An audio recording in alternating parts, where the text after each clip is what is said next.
should you buy or rent in 2025? I mean, I think, I don't know, that's a difficult question because it's really location specific. I mean, that's a very difficult question.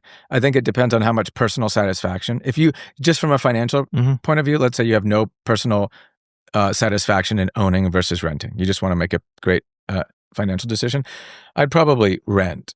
I'd probably rent for a while. I don't think real estate's probably going up. Maybe flatline for a little bit. If you can get a good rental, then rent. I don't know why people always think, oh, I don't want to throw my money away, in rent. I mean, if you own, you're throwing your money away on interest at a bank. It's no different. I've never understood the argument why owning is inherently better than renting, unless you care about it, unless you factor appreciation. But if you can rent for, $6,000 a month and it's going to cost you $9,000 a month to own, unless you think interest rates are going to go way down and you refinance, or you get a really good deal, I would probably just stay renting until things look like they're a little bit more optimistic or positive. And it really, again, it's very location specific. I would not buy in all these areas that blew up: Miami, Austin, Las Vegas, Nashville. I wouldn't get near those places. I wouldn't get near those places right now. Those places have another 10 to 30% downward trajectory before they flatline. And the other thing is there's no supply limitations in those cities. I mean, every 250 square feet of land in Miami you can build 1,000, condos. Austin can be built out. Vegas can be built out. There's no limitation on land in these places. So that's where you get crushed in real estate. If you're going to buy real estate, that's why Newport Beach does so well. There's just no land. And so if you buy something with good land in a place where there's limited supply of land, you're going to do really well. So what's your investing philosophy for 2025 and 2026? What are you doing with your money? Oh, I'm glad you asked. I'm putting it in 30-year treasury bills. Okay, so we actually just talked about this, what was that, yesterday? You put how much into a 30-year treasury bill? Well, I put $2 million into an ETF called TMF, which is like a leveraged. It's like so it'd be the equivalent of buying $6 million in treasury bills. It's 3 times leveraged. I'm just making a bet. Well, first of all, you get a 4.5% to 5% guaranteed return on your money. That's the yield because of the underlying asset, which is a treasury, so it pays you a yield. So you're already going to get a 4.5 to 4 to 5% return. Then if interest rates come down, which I'm very certain, I'm quite confident that they are, and treasury yields come down, so like a 30-year right now pays about 4.8%. If that goes, let's say next year it's at 3.8%, which I think it will be, then my $2 million will be worth like $3 million. So you can make you can make a lot of money on reselling the bond because if the yield comes down, the value of the treasury goes up. So you're getting your guaranteed return, and then you're making it's a little. So what I was showing Jack is the day after you said that you bought into that, it was up about 4.5%. Yeah, I made $100K on the day after my investment from that because the jobs report came in weak. Yeah, but this is a long term for me. So, I understand. I also like the stock market. I also have a lot of money in the stock market. I invested on Liberation Day. Remember when the market crashed? I put a ton of money in the stock market. So I'm not I like real estate. I'm more of an opportunistic investor. When COVID hit the market, I put all my money in. Yeah. So what's the most you ever lost on an investment? Well, I bought 3 soccer cards like a year ago. This gold, it's 2014 Panini Prism Gold, Messi and Ronaldo. I paid $80,000 for these 3 cards. And then like 2 months ago, they'd gone up to like $275,000 and I sold them.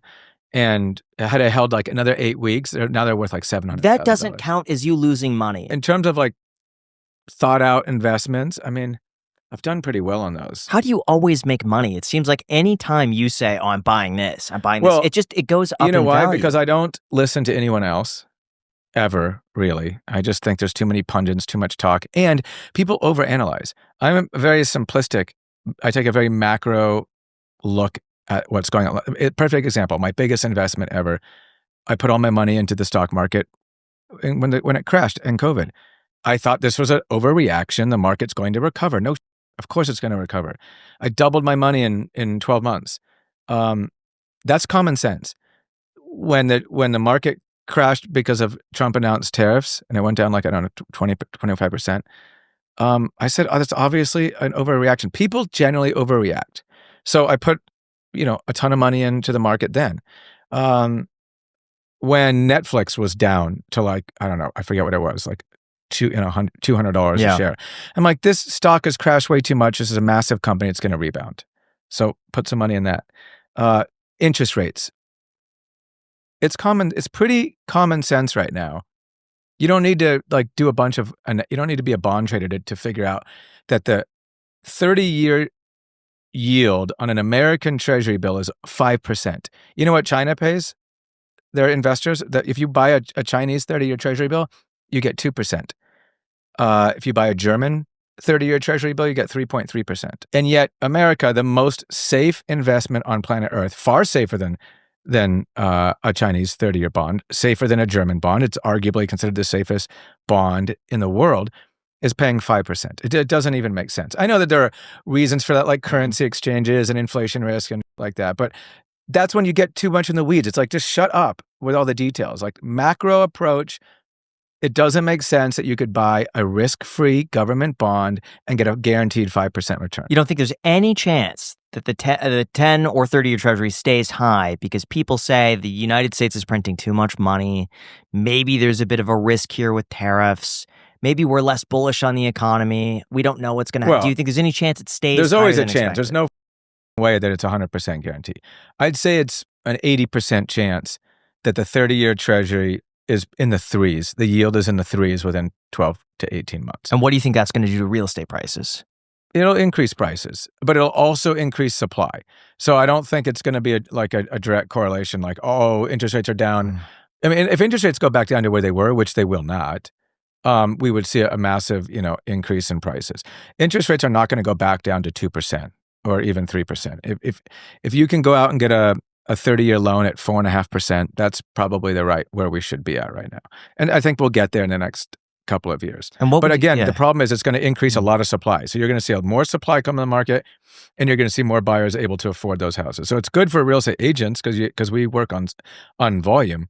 I think prices will go up, but 5-10%, not 25%.